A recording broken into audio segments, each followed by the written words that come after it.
Berhenti membohongi diri sendiri dengan alasan kamu cuma jujur atau sedang bicara apa adanya.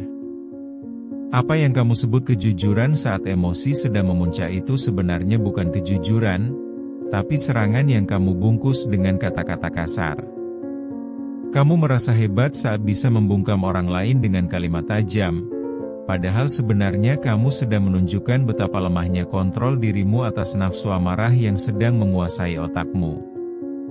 Kamu pikir dengan berkata jujur kamu sedang melakukan hal yang benar, padahal kamu hanya sedang memuaskan ego yang sedang terluka dan mencari pelampiasan instan agar beban di dadamu terasa ringan, meski harus mengorbankan perasaan orang lain. Lihat cermin dan tanya pada dirimu, berapa banyak hubungan yang hancur hanya karena kamu gak bisa menahan lidah selama 10 detik saja. Kamu merasa lega setelah meledak, tapi kamu lupa bahwa luka yang kamu goreskan di hati orang lain tidak bisa hilang hanya dengan kata maaf yang dipaksakan. Kamu bukan sedang membela diri, kamu hanya sedang menghancurkan harga dirimu sendiri di depan orang yang mungkin sebenarnya sangat peduli padamu. Bayangkan betapa menyedihkannya saat kamu menyadari bahwa orang yang paling tulus mendukungmu justru menjadi sasaran kemarahanmu yang tidak masuk akal. Hanya karena kamu gagal menguasai satu bagian kecil dari tubuhmu, yaitu lidahmu sendiri. Realitanya, kata-kata yang keluar saat kamu marah adalah racun yang paling sulit ditawar. Kamu mungkin bisa meminta maaf 1000 kali, tapi memori tentang bagaimana kamu menghina mereka akan tetap tinggal di kepala mereka selamanya. Kamu mengira kata-kata itu terbang tertiup angin.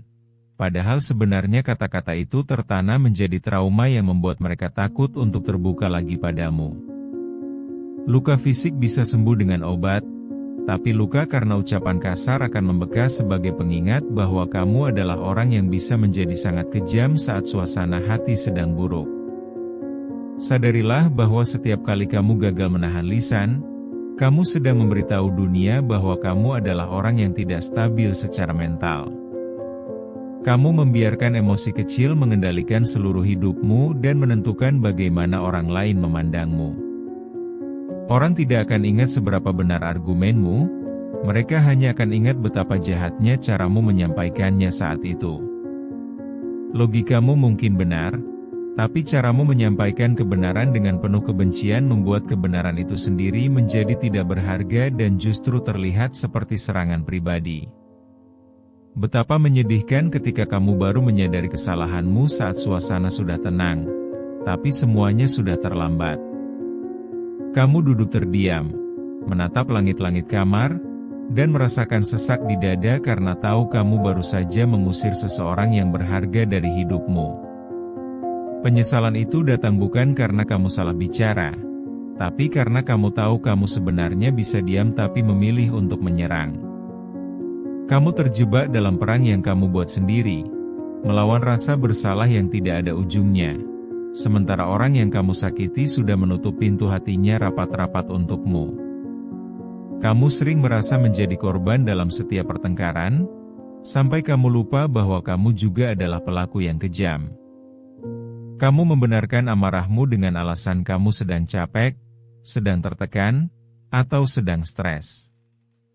Tapi coba pikirkan, apakah orang yang kamu sakiti itu tidak juga merasa capek dan tertekan dalam hidupnya sendiri? Kamu merasa bebanmu paling berat sehingga kamu merasa punya hak untuk melampiaskannya pada siapa saja yang ada di depan matamu. Padahal itu adalah pembenaran paling egois yang pernah ada. Ketidakmampuanmu mengelola lisan adalah bukti nyata bahwa kamu belum dewasa secara jiwa. Dewasa bukan soal umur atau berapa banyak uang di rekeningmu, tapi soal bagaimana kamu bersikap saat egomu sedang diguncang hebat. Jika kamu masih meledak-ledak setiap kali ada hal yang tidak sesuai keinginan, maka kamu masihlah anak kecil yang terjebak dalam tubuh orang dewasa. Kamu hanya memindahkan tangisan anak kecil menjadi teriakan orang dewasa yang menakutkan bagi orang di sekitarmu. Bayangkan jika orang yang paling kamu cintai memperlakukanmu persis seperti caramu memperlakukan mereka saat marah. Apakah kamu akan merasa itu wajar? Atau kamu akan merasa hancur dan mempertanyakan apa salahmu sampai harus diperlakukan seburuk itu oleh orang terdekatmu sendiri. Kamu pasti akan merasa terhina, merasa tidak dihargai, dan merasa sangat kecil. Namun ironisnya, itulah yang kamu lakukan pada orang lain setiap kali kamu membiarkan amarah mengambil alih kendali bicaramu. Pada akhirnya, lisan yang tidak terjaga akan menyisakan kesepian yang mendalam. Kamu akan sampai pada satu titik di mana orang-orang mulai menjauh bukan karena mereka membencimu, tapi karena mereka capek harus terus-terusan mengobati luka yang kamu buat. Kamu akan berdiri sendiri di tengah keramaian, membawa beban penyesalan yang tidak akan pernah selesai kamu bayar. Kamu akan merindukan kehangatan orang-orang yang dulu ada, tapi kamu sudah terlanjur membakar semua jembatan yang menghubungkanmu dengan mereka lewat kata-kata tajammu sendiri. Bayangkan seorang mahasiswa yang sudah begadang semalaman untuk menyelesaikan tugas kelompok yang sangat berat. Saat dia melihat teman satu timnya hanya mengirimkan bagian yang asal-asalan dan tidak becus, amarahnya meledak seketika. Tanpa pikir panjang, dia mengirim pesan di grup dengan kata-kata kasar yang menghina kecerdasan temannya itu di depan semua orang. Dia merasa puas karena sudah mengeluarkan kekesalannya, tapi dia lupa bahwa teman itu mungkin sedang berjuang dengan masalah keluarga yang sangat berat di rumah. Kepuasan sesaat itu berubah menjadi rasa malu saat teman lain menegurnya karena terlalu kasar.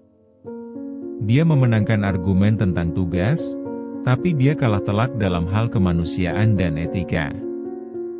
Dia tidak sadar bahwa satu kali ledakan amarah telah menghapus semua kerja kerasnya dalam membangun reputasi sebagai orang yang bijak.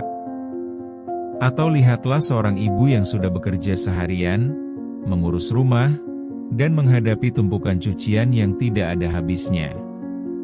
Saat melihat anaknya menumpahkan susu di lantai yang baru saja dipel, dia berteriak dengan kata-kata yang menyakitkan hati sang anak. Dia menyebut anaknya beban atau tidak berguna hanya karena sebuah kecelakaan kecil. Setelah teriakan itu reda, dia melihat mata anaknya yang berkaca-kaca dan penuh ketakutan. Dan seketika itu juga rasa sesal menghantam dadanya dengan sangat keras. Dia sadar bahwa susu bisa dipel kembali, tapi kepercayaan anaknya terhadap kasih sayangnya telah retak.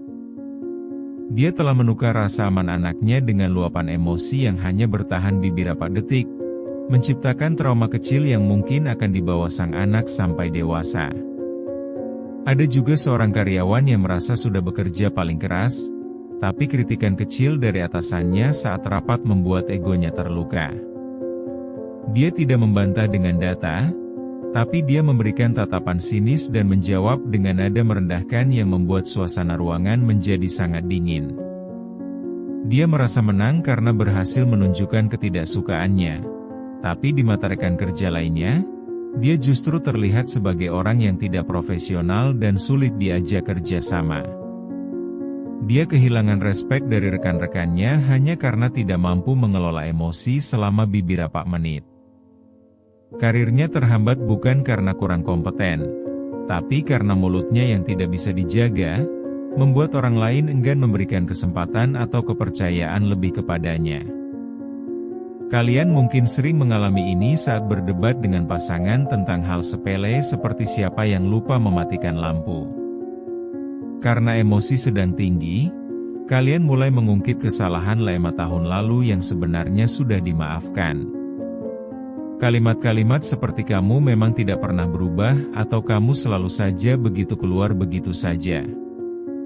Kalian menyerang karakter, bukan membahas masalah, dan tiba-tiba pertengkaran kecil itu berubah menjadi perang dingin yang berlangsung berhari-hari. Ruangan rumah yang seharusnya jadi tempat paling nyaman, tiba-tiba terasa mencekam karena kata-kata yang tidak bisa ditarik kembali. Kalian saling menyakiti hanya untuk membuktikan siapa yang lebih benar, padahal kemenangan dalam debat dengan pasangan adalah kekalahan dalam cinta. Lihat bagaimana seorang kakak yang merasa paling tahu segalanya membentak adiknya yang hanya ingin membantu. Dia menggunakan kata-kata yang meremehkan kemampuan adiknya sampai sang adik memilih untuk diam dan tidak mau bicara lagi selama berminggu-minggu. Sang kakak mungkin merasa sudah memberi pelajaran, tapi sebenarnya dia baru saja membangun tembok tinggi yang memisahkan hubungan persaudaraan mereka sendiri. Dia baru sadar saat sang adik tidak lagi mau berbagi cerita tentang hidupnya karena takut akan dihakimi. Kehilangan kepercayaan dari saudara sendiri adalah luka yang sangat sulit disembuhkan, dan penyesalan itu akan terus menghantui setiap kali mereka berpapasan tanpa kata. Semua kejadian ini punya satu pola yang sama, yaitu membiarkan lidah bergerak lebih cepat daripada logika. Kita merasa hebat saat bisa mengeluarkan semua isi kepala dalam bentuk amarah, padahal kita sedang menggali lubang kegagalan bagi diri kita sendiri. Kita mengorbankan hubungan bertahun-tahun hanya untuk kepuasan ego selama beberapa menit saja. Kita menghancurkan jembatan yang sudah dibangun dengan susah payah, hanya karena kita merasa benar saat sedang marah. Inilah tragedi terbesar dalam komunikasi manusia, ketika kata-kata yang seharusnya menyembuhkan justru menjadi pisau yang menyayat hati orang-orang yang paling kita sayangi, meninggalkan bekas luka permanen yang tidak bisa dihapus oleh air mata penyesalan. Kapan kamu akan berhenti melakukan pola menghancurkan ini? Sampai kapan kamu mau hidup dalam siklus marah, meledak, lalu meminta maaf dengan wajah memelas? Ada satu titik di mana kamu harus sadar bahwa meminta maaf tidak akan pernah bisa menghapus jejak luka yang sudah terlanjur dalam di hati orang lain. Kamu harus mulai menyadari bahwa kekuatan yang sebenarnya bukan terletak pada seberapa keras kamu bisa berteriak, tapi seberapa kuat kamu bisa diam saat hatimu sedang terbakar. Kekuatan sejati adalah ketika kamu mampu memegang kendali penuh atas reaksimu terhadap dunia luar, bukan menjadi budak dari perasaanmu sendiri yang naik turun seperti ombak. Kamu harus berhenti menganggap amarah sebagai bentuk kejujuran, karena amarah tanpa kendali hanyalah bentuk ketidakdewasaan yang dibungkus dengan suara keras. Diam bukan berarti kamu kalah atau kamu lemah menghadapi situasi. Justru diam adalah bentuk kendali diri tertinggi yang hanya bisa dilakukan oleh orang yang sudah selesai dengan egonya sendiri. Saat kamu memilih untuk menarik napas panjang dan menutup mulutmu, kamu sedang menyelamatkan dirimu dari penyesalan panjang di masa depan. Kamu sedang memberikan ruang bagi logikamu untuk mengambil alih kemudi, sehingga kamu bisa bicara dengan kepala dingin dan solusi yang nyata. Kamu bukan sedang mengalah, tapi kamu sedang menang melawan nafsu burukmu sendiri yang selalu ingin menghancurkan segalanya saat merasa terdesak. Diam adalah benteng terakhir yang menjaga harga dirimu tetap utuh di mata orang lain. Mulailah berlatih untuk memberi jeda antara apa yang kamu rasakan dan apa yang kamu ucapkan. Ketika emosi mulai naik ke tenggorokan, paksa dirimu untuk tidak mengeluarkan satu kata pun selama 30 detik. Gunakan waktu itu untuk bertanya pada dirimu, apakah kata-kata yang akan aku ucapkan ini akan memperbaiki keadaan atau justru memperburuk segalanya? Jika jawabannya adalah memperburuk, maka tutup mulutmu rapat-rapat sampai detak jantungmu kembali normal. Jangan biarkan lidahmu menjadi alat eksekusi yang membunuh perasaan orang lain hanya karena kamu merasa tersinggung atau merasa paling benar saat itu. Berlatihlah mengamati amarahmu sebagai tamu yang datang dan pergi, bukan sebagai tuan yang memerintah bicaramu.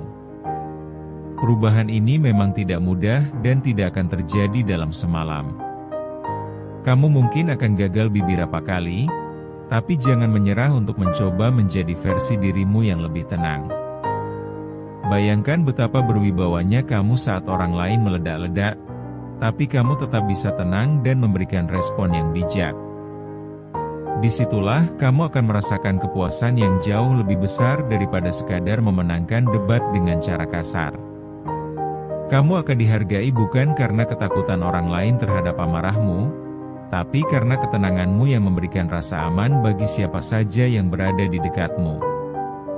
Kamu menjadi tempat berteduh, bukan badai yang menakutkan bagi orang-orang yang kamu cintai. Sekarang pilihannya ada di tanganmu, Mau terus jadi pemarah yang dijauhi orang atau jadi pribadi yang disegani karena ketenangannya? Jangan jadi orang yang baru merasa menyesal saat orang-orang yang kamu cintai sudah benar-benar pergi dan tidak mau kembali lagi. Ingat, kesempatan untuk memperbaiki hubungan itu ada batasnya. Dan kata maaf punya masa kedaluarsa jika terus diberikan untuk kesalahan yang sama berulang kali. Kamu tidak bisa terus-terusan menghancurkan barang lalu meminta maaf sambil mencoba merekatkannya kembali. Suatu saat, barang itu akan hancur berkeping-keping dan tidak ada lagi lem yang bisa menyatukannya. Bahkan jika kamu memohon sampai menangis darah sekalipun. Jangan biarkan dirimu sampai pada titik di mana kamu hanya bisa bicara pada dinding kosong, karena semua orang sudah lelah dengan mulutmu. Berhentilah mencari alasan untuk membenarkan sikap burukmu. Tidak ada alasan yang cukup kuat untuk menghalalkan kata-kata kasar kepada sesama manusia, apapun kondisinya. Kamu harus bertanggung jawab penuh atas setiap kata yang keluar dari mulutmu, karena lisanmu adalah cerminan dari kualitas jiwamu yang sebenarnya. Jika lisanmu kotor dan tajam, maka itulah gambaran isi hatimu yang sedang berantakan. Jangan salahkan situasi, jangan salahkan orang lain, jangan salahkan keadaan. Salahkan dirimu yang tidak mampu mengelola amarah, dan mulailah memperbaikinya sekarang juga sebelum semuanya terlambat dan kamu hanya bisa meratapi kesunyian di masa tua nanti. Ambil tanggung jawab itu, telan egomu, dan belajarlah untuk menjadi manusia yang lebih bermartabat. Bangun sekarang, ambil kendali atas dirimu, dan buktikan bahwa kamu bukan budak dari emosimu sendiri. Jadilah orang yang mampu menahan diri saat dunia memprovokasimu untuk meledak. Karena pada akhirnya, kemenangan terbesar dalam hidup bukanlah saat kamu bisa menaklukkan orang lain, tapi saat kamu berhasil menaklukkan amarahmu sendiri sebelum dia menghancurkan segala hal yang kamu sayangi. Jangan biarkan egomu menjadi Tuhan yang mengatur hidupmu. Berhentilah menjadi penghancur dalam hidup orang-orang yang justru mencintaimu tanpa syarat. Jangan biarkan lidahmu menjadi pisau yang memutus tali silaturahmi yang sudah dibangun dengan keringat dan air mata selama bertahun-tahun. Kamu punya kekuatan untuk berubah, tapi kamu harus memulainya dengan keputusan yang tegas hari ini juga. Ingatlah bahwa setiap kata yang kamu tahan adalah satu langkah menuju kedewasaan. Setiap kali kamu memilih diam saat marah, kamu sedang membangun harga diri yang jauh lebih terhormat. Jangan sampai kamu terbangun suatu hari nanti dalam kesunyian yang menyiksa, menyadari bahwa kamu telah mengusir semua orang hanya karena kamu terlalu sombong untuk mengendalikan lidahmu. Pilih ketenangan, pilih kebijaksanaan, dan jadilah manusia yang mampu menjaga lisannya agar tidak menjadi senjata yang berbalik menghancurkan dirimu sendiri.